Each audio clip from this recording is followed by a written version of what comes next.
1 लाख तक का फाइन और जेल। भारी पड़ेगा प्लास्टिक से बनी इन 19 वस्तुओं का इस्तेमाल। जानिए क्या है नियम। माझे से जिंदगी छीनी तो दर्ज करा सकते हैं आईपीसी की धाराओं में केस। मित्रों नमस्कार, मैं संजय प्रजापति आप सभी का आपके सोशल चैनल एनजीओ केएमबीएस में स्वागत करता हूं। मित्रों, जैसा कि लगातार हम लोग अपने इस प्लेटफॉर्म के माध्यम से आप लोगों को लगातार अवेयर करते जा रहे हैं कि सिंगल यूज प्लास्टिक को कम यूज करें, यूज ही ना करें, क्योंकि वो बैन हो चुका है। 2022 से भारत सरकार ने इसको पूरे भारत में बैन कर दिया है।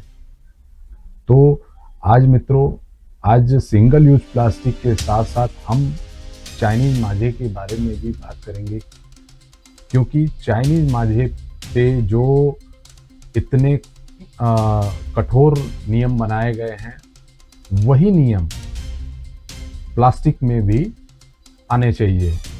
वैसे तो देखा जाए तो प्लास्टिक पे भी वो नियम लागू हैं, लेकिन कहीं ना कहीं उन नियमों का पालन नहीं हो पा रहा है। वो अवेयरनेस की कमी है, जिसकी वजह से प्लास्टिक अंधाधुंध कहीं ना कहीं हमें और आपके बीच सिंगल यूज प्लास्टिक जो बैन हो चुका है वो लगातार दिख रहा है।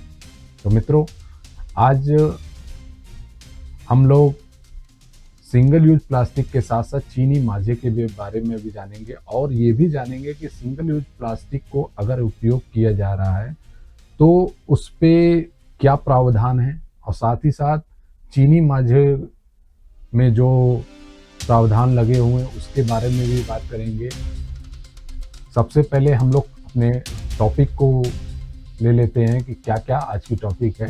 तो पहली टॉपिक है मित्रों, सांस के साथ अंदर जाने वाले प्लास्टिक कण शरीर में कहाँ पहुंचते हैं, किस तरह की हो सकती हैं समस्याएं। दूसरा है आपका मित्रों, चिंताजनक, मनुष्य के शरीर में हर हफ्ते चले जाते हैं 5 ग्राम तक प्लास्टिक के कण। तीसरा टॉपिक आज का हमारा है जो है मौत की डोर चाइनीज माझा। जानिए ये कितना खतरनाक है, फिर भी धड़ल्ले से जैसे बिक रहा है, कैसे बिक रहा है। मित्रों, आज की प्रस्तुति बहुत ही जबरदस्त होने वाली है, क्योंकि आज की प्रस्तुति में हम लोग सिंगल यूज प्लास्टिक और चाइनीज माझे पे जो कंट्रोल लगाई गई है उसके बारे में भी समझेंगे। और जैसा ये प्रत्यक्ष रूप में चीनी माझे को के दिखा, लोगों की मौत दिखी, वो कहीं ना कहीं सिंगल यूज प्लास्टिक वो साइलेंट किलर की तरीके से काम कर रहा है, तो उस पर भी बैन लगने चाहिए। मित्रों आइए मित्रों, आज का एक और टॉपिक है single use plastic ban, 1 lakh तक का फाइन और जेल। भारी पड़ेगा प्लास्टिक से बनी इन 19 वस्तुओं का इस्तेमाल। जानिए क्या है नियम।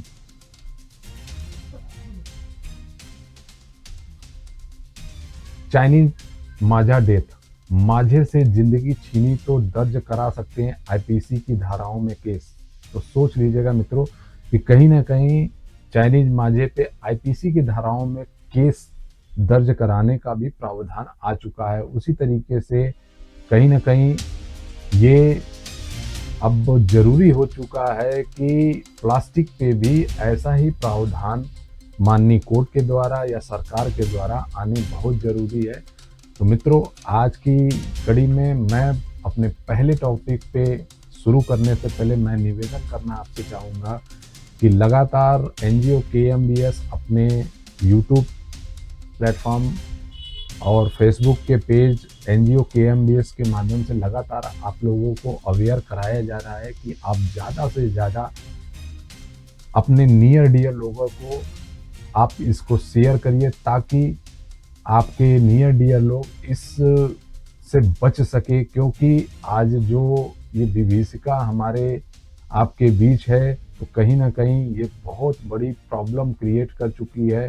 तो मित्रों, मैं तो चाहूँगा कि आप इसको जल्द से जल्द इस पे कंट्रोल पाने के लिए आप सरकार की मदद करें ताकि इसका कहीं न कहीं इसका रोकथाम शुरू हो सके। और जैसे ही रोकथाम शुरू होगा तो आप और हम देख पाएँगे कि इस पे कितनी बड़े प्रभावी तरीके से काम किया जा रहा है। तो मित्रों, मैं आपसे अपील करता हूँ कि अपने नियर डियर लोगों को इसको शेयर ज़रूर करिएगा। तो आइए मित्रों, आज के हम पहले टॉपिक पे हम लोग चलते हैं और पहले टॉपिक को जो खबर आई है वो है आपकी डाउन टू अर्थ से है ये खबर। और डाउन टू अर्थ से ये खबर है और बहुत ही ज़बरदस्त खबर है और हमें आपको इसको देखना चाहिए क्योंकि ये बहुत ज़रूरी ये खबर है। और ये खबर कहीं न कहीं हमारे आप से रिलेटेड है ये खबर। तो आज ये खबर को मिस मत करिएगा, अपने नियर डियर लोगों को शेयर ज़रूर करिएगा। सांस के साथ अंदर जाने वाले प्लास्टिक कण शरीर में कहाँ पहुँचते हैं, किस तरह की हो सकती है समस्याएं। प्लास्टिक के कणों से मनुष्य फेफड़ों की बीमारियों होने के अधिक आसार होते हैं, जिसमें chronic obstructive pulmonary disease, fibrosis, सांस की तकलीफ समेत कई बीमारियां शामिल हैं। शोध ने मनुष्य के श्वसन तंत्र में उन जगहों का पता लगाया है जहां प्लास्टिक के कण नाक, गुहा और श्वसन मार्ग से लेकर फेफड़ों तक में जमा हो सकते हैं। धाराओं में केस हाल में दर्ज कराने का भी प्रावधान आ चुका है। उसी तरीके से कहीं न कहीं में ये और माइक्रोप्लास्टिक कणों की मौजूदगी की पुष्टि हुई है। अब एक नए अध्ययन में इस बात का पता लगाने की कोशिश की गई है कि जब लोग विभिन्न प्रकार से प्लास्टिक कणों को सांस के साथ अंदर लेते हैं तो क्या होता है और वे शरीर में कहां पहुंचते हैं।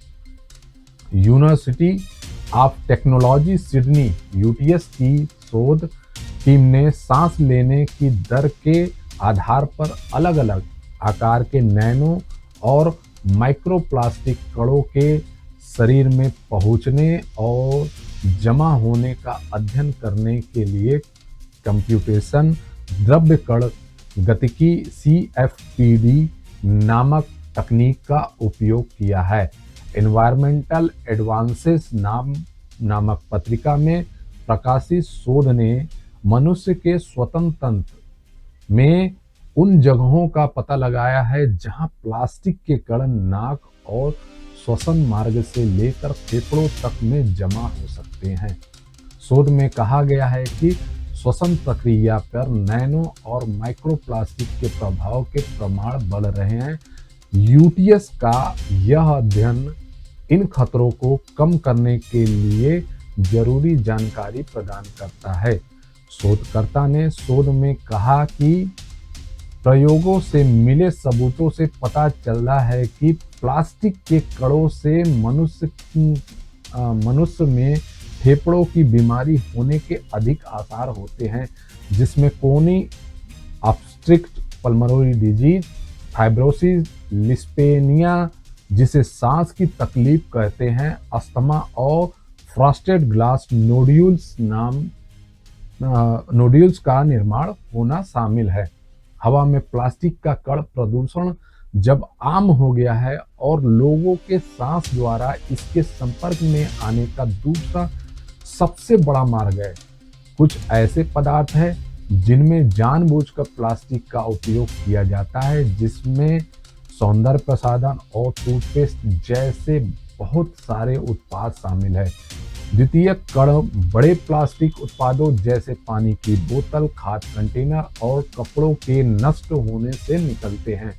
शोध में सिंथेटिक वस्त्रों को घरों के अंदर इंडोर वायुजनित प्लास्टिक कणों के प्रमुख स्रोत के रूप में पहचाना गया है, जबकि बाहरी वातावरण में समुद्र से दूषित एरोसोल से लेकर अपशिष्ट जल उपचार से उत्पन्न होने वाले कणों तक के कई स्रोत मौजूद है। शोध में पाया गया है कि सांस लेने की दर के साथ साथ कण का आकार और आकृति यह निर्धारित करती है कि श्वसन प्रणाली में प्लास्टिक के कण कहाँ जमा होंगे। शोध में कहा गया है कि तेज गति से सांस लेने की दर से ऊपरी श्वसन मार्ग में जमाव बढ़ गया। विशेष रूप से बड़े माइक्रोप्लास्टिक कण यहाँ जमा हो गए, जबकि धीमी सांस लेने से छोटे नैनोप्लास्टिक कणों को गहराई तक पैठ और जमाव में मदद मिली।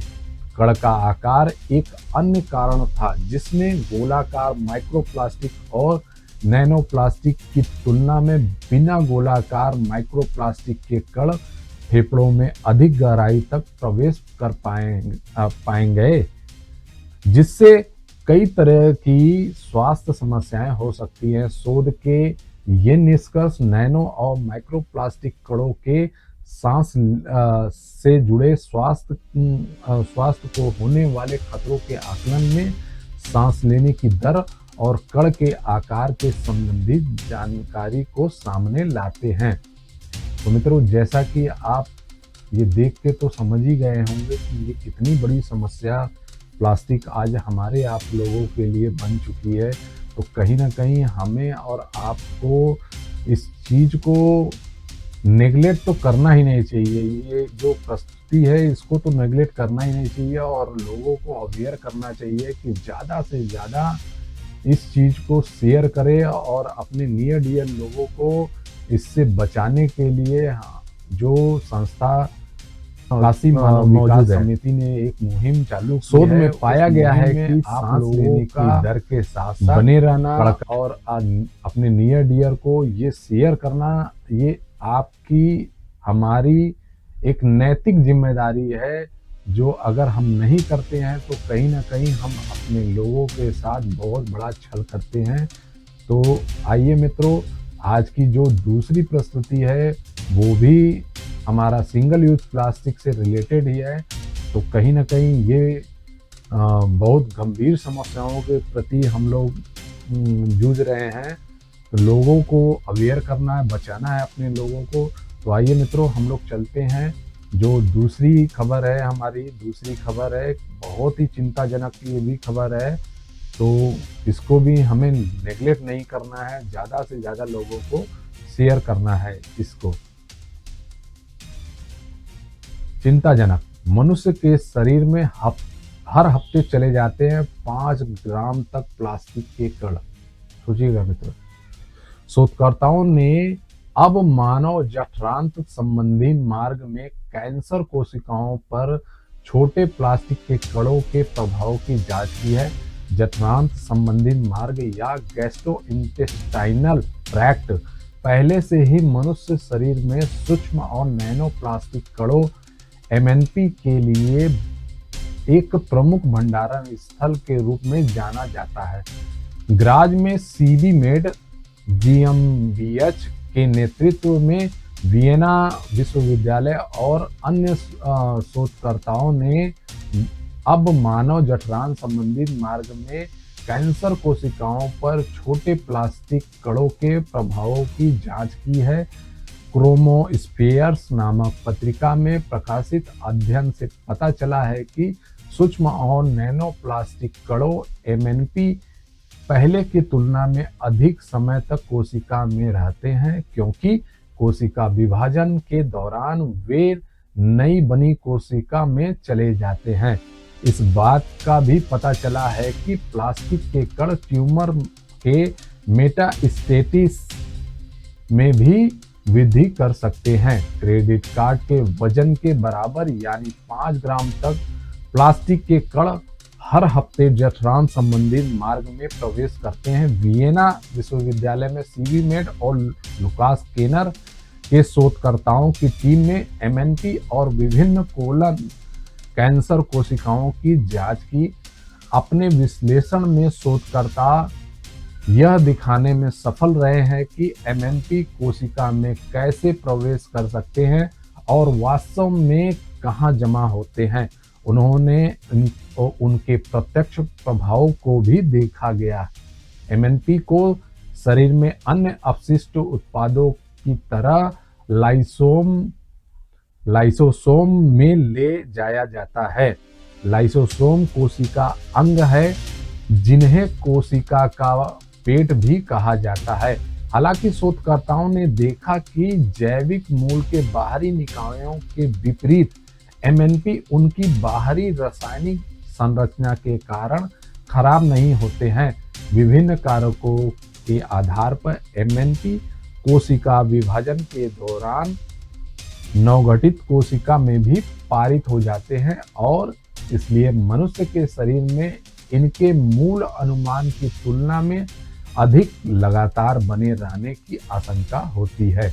इसके अलावा शुरुआती संकेतों से पता चलता है कि एमएनपी शरीर के अन्य हिस्सों में कैंसर कोशिकाओं को बढ़ाता है और इस प्रकार यह ट्यूमर के मेटास्टेसिस को बढ़ावा देता है। जितना छोटा उतना अधिक हानिकारक। कोशिका प्रवास के संबंध में कोलोरेक्टल कैंसर कोशिकाओं का बदला हुआ व्यवहार मुख्य रूप से 1 माइक्रोमीटर से छोटे प्लास्टिक के कणों के कारण देखा गया। इस आकार के कणों को आमतौर पर नैनोप्लास्टिक कहा जाता है, जो उदाहरण के लिए पानी की बोतल में माइक्रोप्लास्टिक की तुलना में 10 से 100 गुना अधिक बार होते हैं। इसमें कोई शक नहीं है कि प्लास्टिक के कण जितने छोटे होते हैं वे उतने ही अधिक हानिकारक होते हैं। यह एक बार फिर शोध के विश्लेषणों के परिणामों के अनुरूप है। लुकास केनर कहते हैं कि हमारा अध्ययन हाल के निष्कर्षों की पुष्टि करता है, जिससे पता चलता है कि एमएनपी कोशिका के व्यवहार को प्रभावित कर सकते हैं और हो सकता है कि बीमारियों को बढ़ाने के लिए भी जिम्मेवार हो सकते हैं। केनर कहते हैं कि पर्यावरण में हर जगह प्लास्टिक के होने और यहाँ तक कि सबसे छोटे प्लास्टिक कणों के संपर्क में लोगों के लगातार रहने को देखते हुए विशेष रूप से लंबे समय के प्रभावों की जांच के लिए आगे के अध्ययन की तत्काल जरूरत है। पिछलर ने बताया उन्हें डर है कि यह माना जा सकता है कि एमएनपी पुरानी विषाक्त का कारण बनता है। नवीनतम परिणाम और पहले किए गए अध्ययन में ऊतकों और कोशिकाओं में भारी मात्रा में अवशोषण और लंबे समय तक बने रहने को दर्शाते हैं। इसलिए जांच किए गए कण विश्व विज्ञान में 3 में से 2 विशेषताओं को पूरा करते हैं, जिनका उपयोग ईयू रसायन नियमन के तहत चिंता के रूप में पदार्थों को वर्गीकृत करने के लिए किया जाता है। मित्रों, जैसा कि बार बार आप लोगों को इस चीज़ों को बताया जा रहा है, क्यों बताया जा रहा है? हालांकि ये जितने भी खबर हैं पुराने हैं, लेकिन कहीं ना कहीं इसका इम्पैक्ट आज भी तो है, बल्कि उस समय की ज़्यादा आज इनकी समस्याओं से ज़्यादा लोग ग्रसित हो चुके हैं।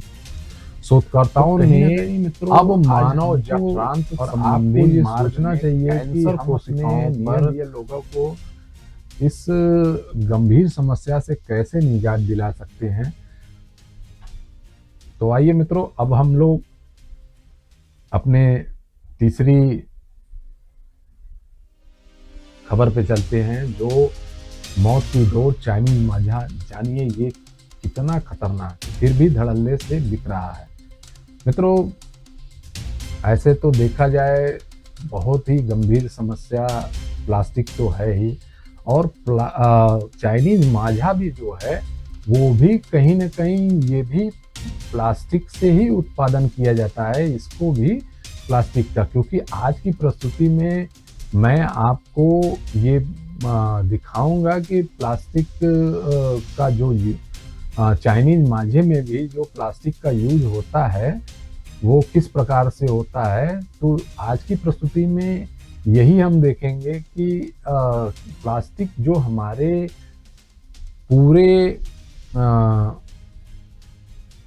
खाद्य तंत्र तक भी पहुंच चुका है और हमारे तीज त्योहार में जो सामग्री यूज होते हैं, कहीं ना कहीं हम जो पतंगबाजी करते थे तो इसमें ये एक तरीके से देखा जाए तो अ, हमारे लिए एक खुशी का विषय रहता है कि भाई हम लोग 14 जनवरी जब हम मकर संक्रांति का समय आता है तो उसमें हम लोग इसको यूज करते हैं। तो कहीं न कहीं ये बहुत गंभीर समस्या पैदा कर चुकी है। हमें आपको अवेयर होना पड़ेगा और नहीं तो इसके लिए सोच लीजिएगा कि बहुत देरी हो चुकी है। जैसा कि सरकार आए दिन लगातार चाइनीज़ माज़े पे और इस साल तो बहुत ही ज़्यादा इस पे कंट्रोल किया गया है। तो आइए मित्रों, हम तीसरी खबर आप लोगों को पढ़ के सुनाते हैं। मौत की डोर, चाइनीज माजा। जानिए ये कितना खतरनाक फिर भी धड़ल्ले से बिक रहा। चाइनीज माजा पर सरकार ने प्रतिबंध लगाया है।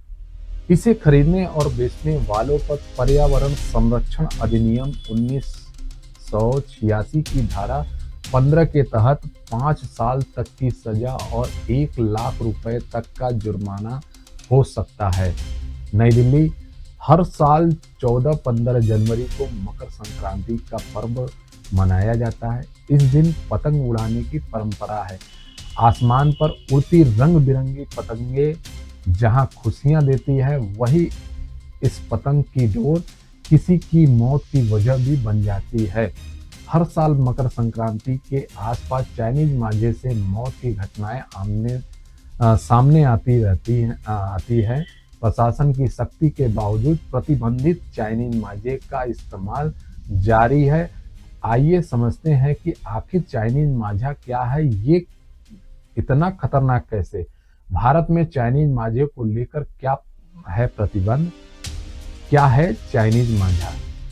पतंग उड़ाने के लिए ज्यादातर चाइनीज माजे का इस्तेमाल होने लगा है। ये प्लास्टिक और धातु के मिश्रण से बना होता है। चाइनीज माजा सामान्य माजे की तुलना में काफी धारदार होता है। ये इलेक्ट्रिक कंडक्टर होता है, जिसका मतलब ये है कि चाइनीज माजे में करंट आने का खतरा रहता है। ये माजा आसानी से टूटता भी नहीं है। यही कारण है कि इसमें फंसने के बाद कई पक्षी और इंसानों की मौत तक हो जाती है। करीब दशक भर पहले चाइनीज माजा नेपाल के रास्ते भारतीय बाजार में आता था। उस पर प्रतिबंध तो लग गया, लेकिन शहर इसकी फैक्ट्रियां खुल गई। कैसे तैयार होता है ये माजा? चाइनीज माजे को कुछ लोग प्लास्टिक का माजा भी कहते हैं। चाइनीज माजा दूसरे माजों की तरह धागों से तैयार नहीं किया जाता है। इसे नायलॉन और मेटालिक पाउडर से बनाया जाता है। इसमें एल्यूमिनियम ऑक्साइड और लेड मिलाया जाता है। इसके बाद इस माजे पर कांच या लोहे के चूरे से धार भी लगाई जाती है, जिस वजह से ये माजा और भी घातक हो जाता है। ये माजा प्लास्टिक की तरह लगता है और स्ट्रेचेबल होता है। जब हम इस माजे को खींचते हैं तो ये टूटने की बजाय बड़ा हो जाता है। जब इस माजे से पतंग उड़ाई जाती है तो इसमें कुछ अलग कंपन पैदा होता है। भारत में चाइनीज माजे पर क्या बैन है? चाइनीज माजा पर सरकार ने प्रतिबंध लगाया है। इसे खरीदने और बेचने वालों पर पर्यावरण संरक्षण अधिनियम 1986 की धारा 15 के तहत 5 साल की सजा और 1 लाख रुपए का जुर्माना हो सकता है। भारतीय न्याय संहिता की धारा 188 के तहत 6 महीने तक की सजा या जुर्माना हो सकता है। पशु क्रूरता निवारण अधिनियम 1960 की धारा 11 के तहत 50,000 रुपए तक का जुर्माना और 5 साल की सजा का प्रावधान है। जिला प्रशासन और पुलिस चीनी माजा बेचने वालों पर छापेमारी करती रहती है। पकड़े जाने पर तुरंत गिरफ्तार भी किया जा सकता है। इसके बाद भी चाइनीज माजे का इस्तेमाल जारी है। दिल्ली, चाइनीज माजा बेच रहे 7 लोग गिरफ्तार। बच्ची की मौत के बाद हरकत में आई पुलिस। कहां बैन है चाइनीज माजा? दिल्ली में साल 2017 से ही चाइनीज माजे पर बैन है। इसके अलावा गुजरात, महाराष्ट्र, राजस्थान, उत्तर प्रदेश, मध्य प्रदेश जैसे राज्यों में भी पर्यावरण संरक्षण अधिनियम 1986 के तहत चाइनीज मांझे की बिक्री और इस्तेमाल दोनों पर बैन है। दिल्ली हाई कोर्ट और एनजीटी ने अलग अलग समय में साफ कहा है कि पतंगबाज केवल कॉटन के धागे से ही पतंग उड़ा सकते हैं। बावजूद इसके दुकानदार चाइनीज मांझे की बिक्री करते हैं और हादसे भी होते रहते हैं। फिर भी कैसे होती है बिक्री? दिल्ली के कॉलोनियों में मांझा की अवैध बिक्री धड़ल्ले से हो रही है, खासकर वो जगह जो मुख्य दिल्ली से दूर और अवैध इलाके हैं। चाइनीज मांझे की डिमांड ज्यादा है, उस पर बचत भी अधिक होती है। ये मांझा 200 रुपए से 1000 रुपए तक आसानी से बिक जाता है। कई बार तो इस मांझे के लिए कस्टमर 300 के बजाय 800 रुपए से 1000 रुपए देने को भी राजी हो जाते हैं। चाइनीज मांझे ने ली 6 साल के मासूम की जान, प्रतिबंध के बावजूद बिक रही मौत की ढोल। चाइनीज मांझे से होते हैं कैसे हादसे? मध्य प्रदेश के बैतूल में चाइनीज मांझे की चपेट में आकर एक डॉक्टर की नाक कट गई, उसकी नाक पर 10 टाके लगाने पड़े। मध्य प्रदेश के ही धार में चाइनीज मांझा में फंसकर एक युवक का गला कट गया, किसी तरीके से उसकी जान बच पाई। राजस्थान के चूरू में चाइनीज मांझे की वजह से एक बाइक सवार का गला कट गया। ये तीनों हादसे बीते कुछ दिनों के अंदर हुए हैं। उत्तर प्रदेश के शाहजहांपुर में कांस्टेबल शाहरुख ड्यूटी ट्यूमर के मेटा सिटी से जा रहे थे, बढ़ावा देता है। गले में मांझा जितना छोटा उतना अधिक गिरकर तड़प कर उनकी मौत हो गई। जनवरी 2024 में हैदराबाद में ड्यूटी पर जा रहा सेना का एक जवान चाइनीज मांझे की चपेट में आया और उनकी मोटरसाइकिल से गिरकर मौत हो गई। जवान की मौके पर ही मौत हो गई। इसी तरह दिसंबर 2023 में मध्य प्रदेश के धार में पिता के साथ मोटरसाइकिल पर जा रहे बच्चे की चाइनीज मांझे की चपेट में आकर मौत हो गई। पतंग का मांझा बच्चे की गर्दन में फंस गया। जुलाई 22 में ऐसा ही एक हादसा दिल्ली में हुआ। हैदरपुर में फ्लाईओवर पर 30 साल के एक युवक की मौत हो गई। वो मोटरसाइकिल से घर जा रहा था, चाइनीज मांझे से उसका गला कट गया। चाइनीज मांझे से इंसानों से ज्यादा खतरा परिंदों को है। पक्षियों का तो काम ही उड़ना है, लेकिन चाइनीज मांझा इतना खतरनाक है कि पक्षी तक उससे सुरक्षित नहीं है। दिल्ली पुलिस का किलर मांझे के खिलाफ बड़ा ऑपरेशन, 12,143 रोल बरामद, 4 आरोपी गिरफ्तार। चाइनीज मांझे से बचने के लिए कौन सी सावधानियां जरूरी है? बाइक सवार लोगों को हेलमेट पहनने और चेहरे को पूरी तरीके से कवर करने की सलाह दी जाती है। बाइकर्स को एंटी चाइनीज मांझा गार्ड लगाने चाहिए। बच्चों को भी चाइनीज मांझा न छूने से बचाने की सलाह दे। पैदल चलते समय सतर्क रहना चाहिए और गर्दन को स्कार्फ से ढकना चाहिए। अक्सर इस मांझे से इंसान की गला कटती है। तो मित्रों, जैसा कि आप इस प्रस्तुति में देख रहे हैं कि चाइनीज मांझा ये हमारे लिए कितना खतरनाक है। और इस साल तो वाकई में इस साल तो जैसा कि वाराणसी में इस साल वाराणसी कमिश्नरेट ने, मैं वाराणसी कमिश्नरेट को धन्यवाद भी देना चाहूँगा, क्योंकि वाराणसी कमिश्नरेट ने एक इनिशिएटिव लिया। थानेवार सभी थाने अध्यक्ष को जिम्मेदारी दी गई कि अपने अपने थाना क्षेत्र में ड्रोन उड़ाकर छतों पे चेक किया जाए कि जो उपयोग करता है उनको पकड़ी जाए। कहीं ना कहीं ये डिमांड सप्लाई की बात है, तो जब हम डिमांड ही बंद करवा देंगे तो सप्लाई तो ऑटोमेटिक वो डंप हो जाएगी, बंद हो जाएगी। तो आइए मित्रों, जैसा कि आज हम सिंगल यूज प्लास्टिक और चाइनीज मांझे की बात कर रहे हैं, तो कहीं ना कहीं चाइनीज मांझे के साथ साथ सिंगल यूज प्लास्टिक पे भी बैन लगा हुआ है, तो उसको भी हम जानेंगे।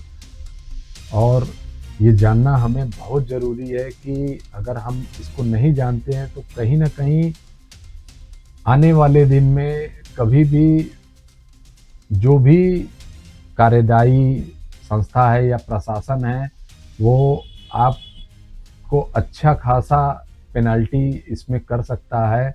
तो कहीं न कहीं हम लोग जो एक मुहिम बना के निकले हैं कि आप लोगों को इस प्रस्तुति के माध्यम से अवेयर, ज़्यादा से ज़्यादा लोगों को अवेयर कराया जाए कि भाई सिंगल यूज प्लास्टिक को यूज करना बंद करिए, वरना आप जान तो जा ही रही है, आप कितने बड़े पेनल्टी आपके ऊपर पड़ सकती है ये भी जानकारी आपको देना ज़रूरी है, और कहीं न कहीं आप जेल भी जा सकते हैं।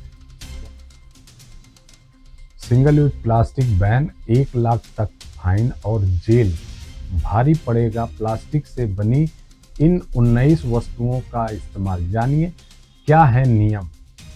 सिंगल यूज प्लास्टिक से बने उत्पादों के स्थान पर कागज, जूट, कांच, लकड़ी आदि के बने उत्पादों का उपयोग किया जा सकता है।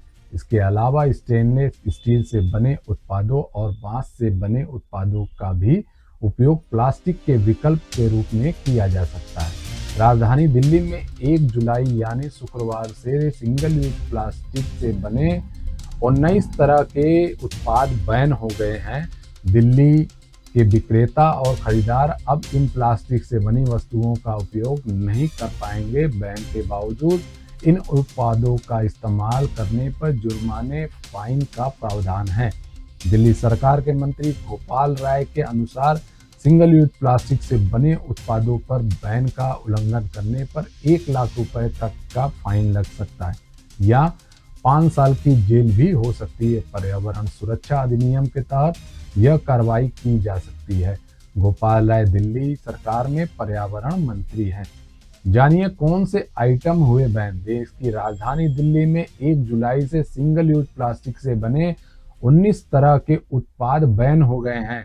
इन उत्पादों में प्लास्टिक की डंडियां वाले ईयरबड, बैलून स्टिक, प्लास्टिक के झंडे, लॉलीपॉप की डंडी, आइसक्रीम की डंडी, थर्मोकोल के सजावटी सामान, प्लेट्स, कप, गिलास, कांटे चम्मच, चाकू, स्ट्रॉ, ट्रे, मिठाई के डिब्बे पर लगने वाली पन्नी, निमंत्रण पत्र, सिगरेट पैकेट, 100 माइक्रोन से कम मोटाई वाले प्लास्टिक और पीवीसी बैनर आदि शामिल हैं।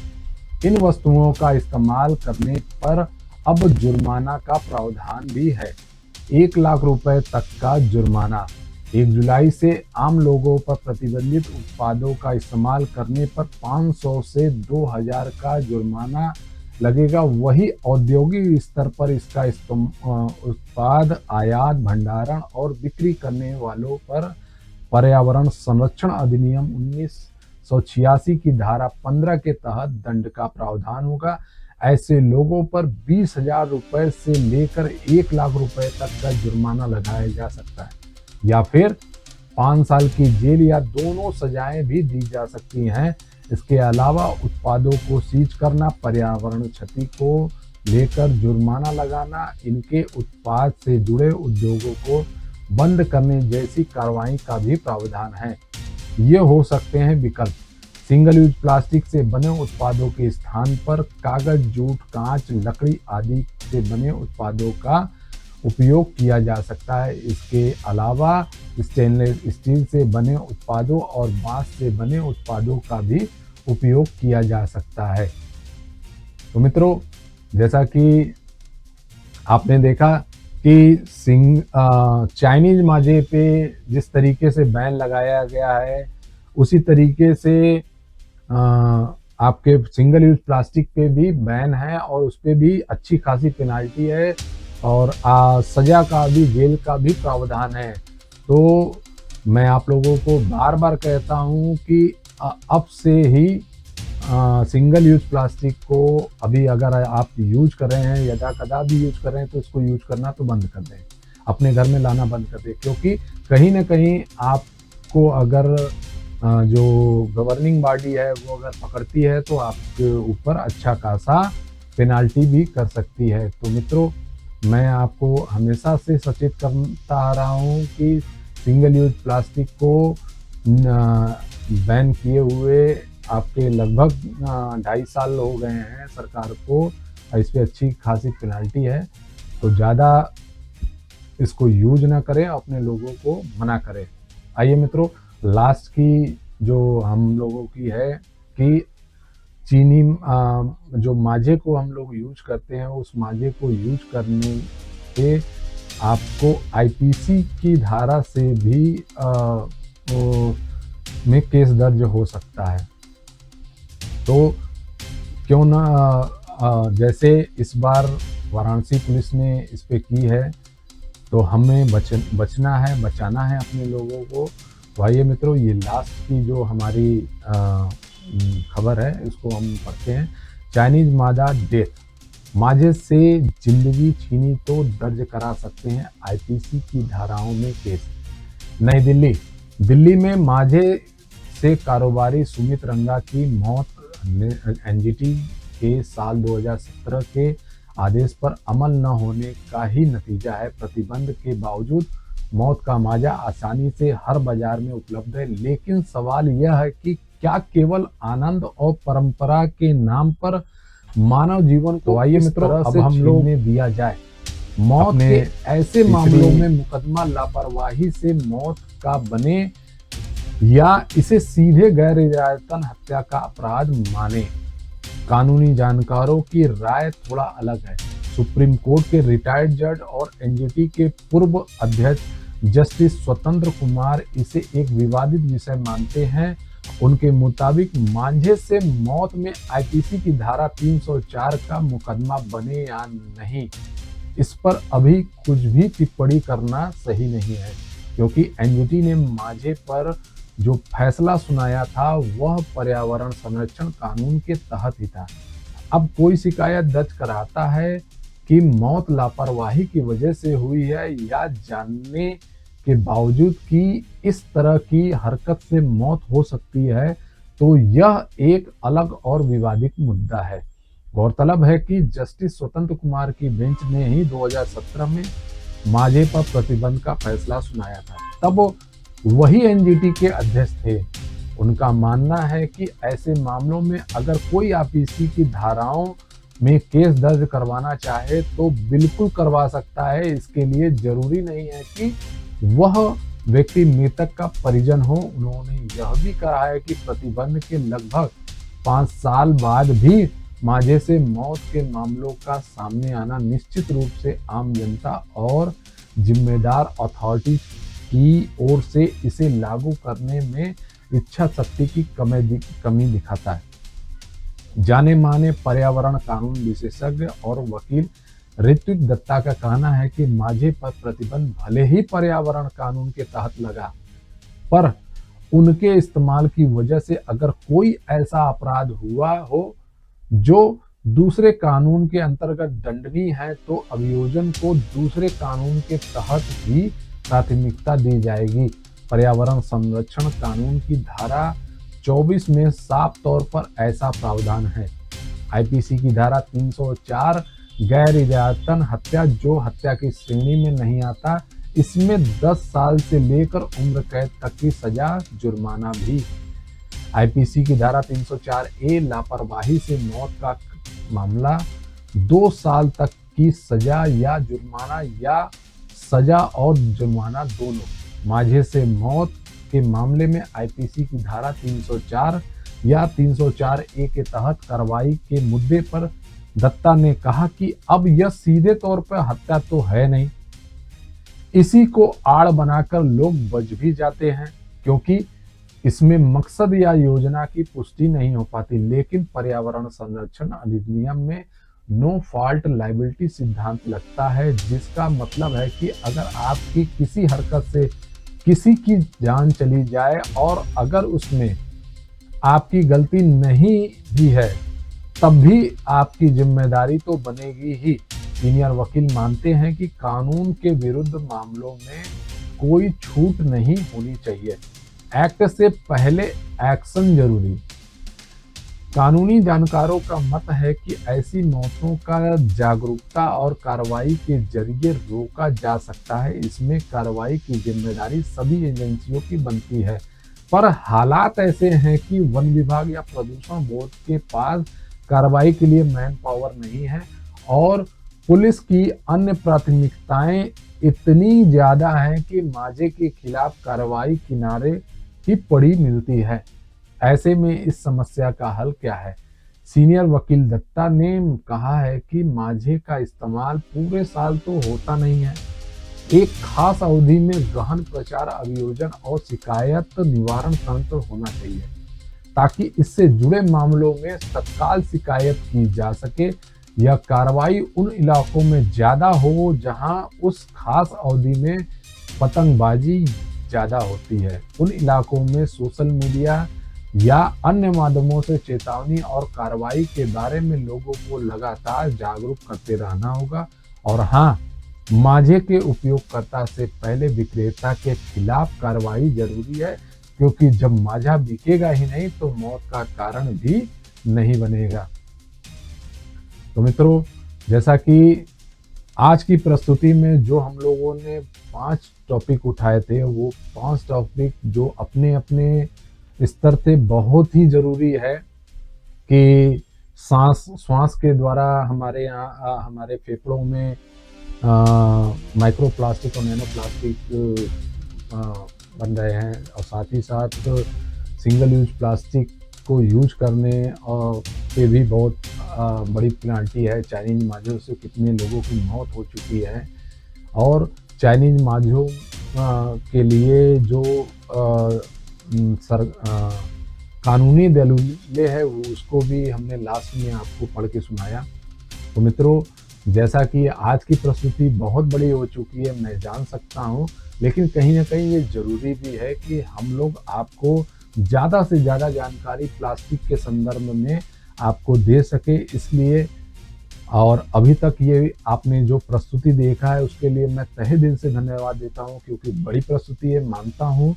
और मैं चलते चलते आप लोगों से निवेदन करता हूँ कि कृपया हाथ जोड़ के निवेदन है कि ये प्रस्तुति अपने तक मत रखिएगा, अपने नियर डियर लोगों को ज़्यादा से ज़्यादा शेयर करिए, ताकि ये मैसेज, ये संदेश, ये प्रस्तुति उन लोगों तक पहुँचे और हम अपने नियर डियर लोगों को इस हार्मफुल समस्याओं से, और जो पेनल्टी है, अच्छी खासी जो पेनल्टी है, जेल का प्रावधान है, उससे भी बचाया जा सके। तो मित्रों, आज के लिए इतना ही। तब तक के लिए मैं आप लोगों से अनुमति लेता हूँ, मिलता हूँ मैं अगली प्रस्तुति में। और मित्रों, आशा करता हूँ आप स्वस्थ रहें, मस्त रहें। जय हिंद, जय भारत। सिंगल यूज प्लास्टिक को उपयोग ना करें।